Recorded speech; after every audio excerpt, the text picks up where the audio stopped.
Are you new to your systems engineering job and you want that extra piece of advice, that extra tip that I think could help you succeed and shorten the learning curve, but also help your long-term career?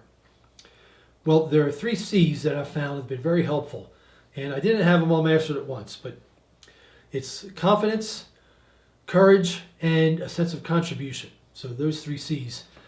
If you're open to changing your mindset to take those in, I think you're going to succeed at your job, really in or outside of systems engineering, but we'll focus there.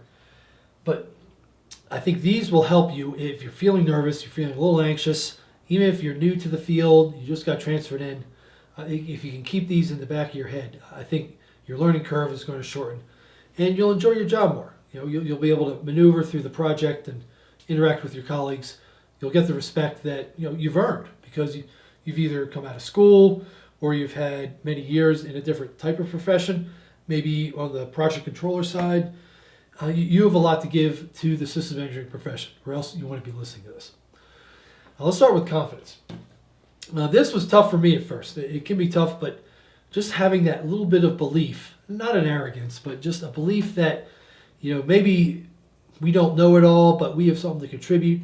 And in my own case requirements, I have some expertise. You have some expertise in some way. And even if you're brand new, fresh out of school, you have a very fresh technical education.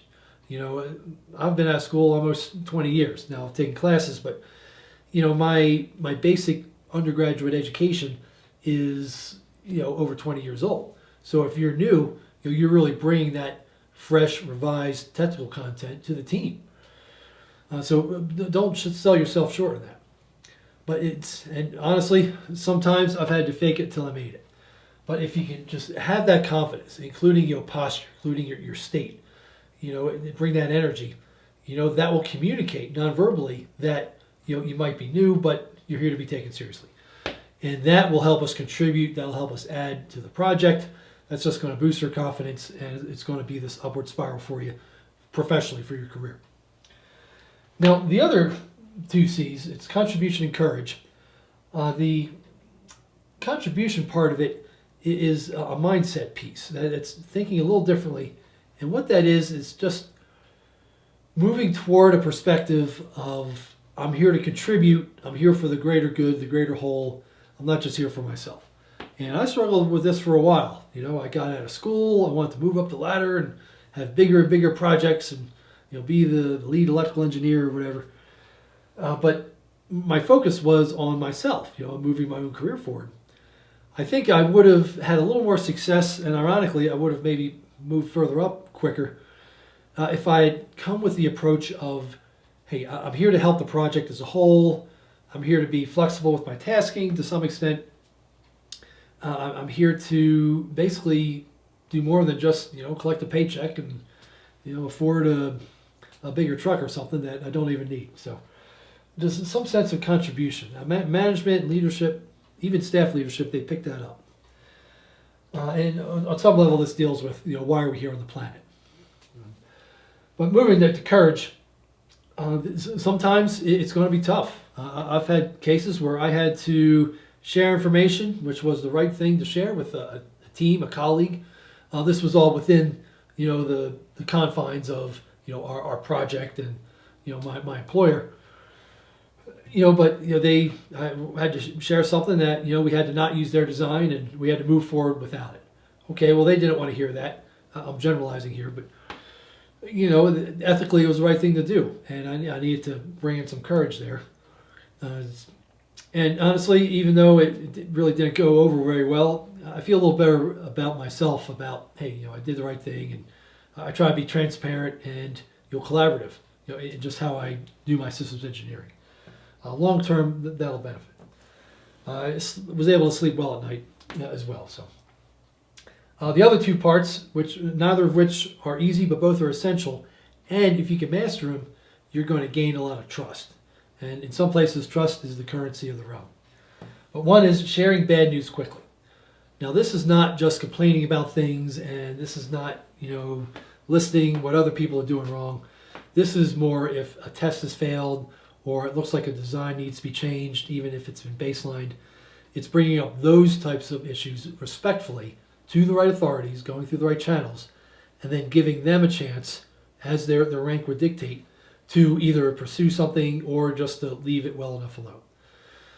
When we've delivered bad news, when we've elevated it appropriately, then we've done our job, and we have to respect whatever decision that they made. Respecting the decision once it's made is also going to help you succeed in your career. And that one is also, if you read any of Colin Powell, he's a former Secretary of State and former general in the United States. He also writes about this. Once a decision's made, we move on and we respect it. Finally, this deals with vulnerability. If anyone's a fan of Brene Brown and some of her work, she has a great TED Talk on this. It's vulnerable sometimes to admit fault, but that's the courageous act when, sometimes that's what we need to do. That's much better than trying to paper over it or trying to blame someone else. That just reduces our credibility, and it might work for the short term, but all of a sudden we're going to wonder, why don't people want to work with us? So for courage, 3 parts there. It's bring up bad news quickly, courage to confront whether it's there's some inappropriate behavior. That takes courage as well. I'd like to throw in a 4th, courage to communicate when that has to happen. Sometimes it's bad news, sometimes it's just things that needs to be shared.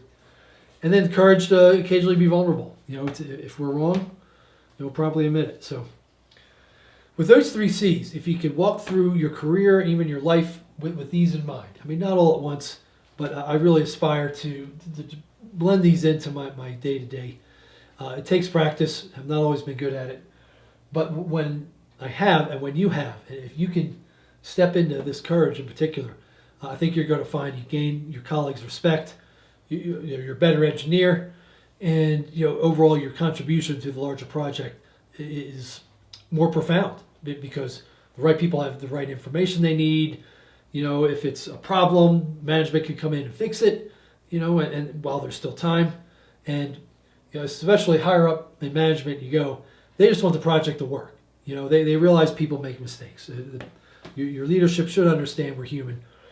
But what they don't want is to sit on bad news until no one can do anything about it. And gosh, thanks for telling me. But you're going to succeed in your career because you're here. You're going to adopt the 3 C's as you choose, as you see fit. Do it to your situation, but you're really going to find you're going to succeed if you can take on these traits. I wish you the best, and message me. Let me know what you think. Give me some rebuttal, and again, message me below. I'll leave a comment or direct message.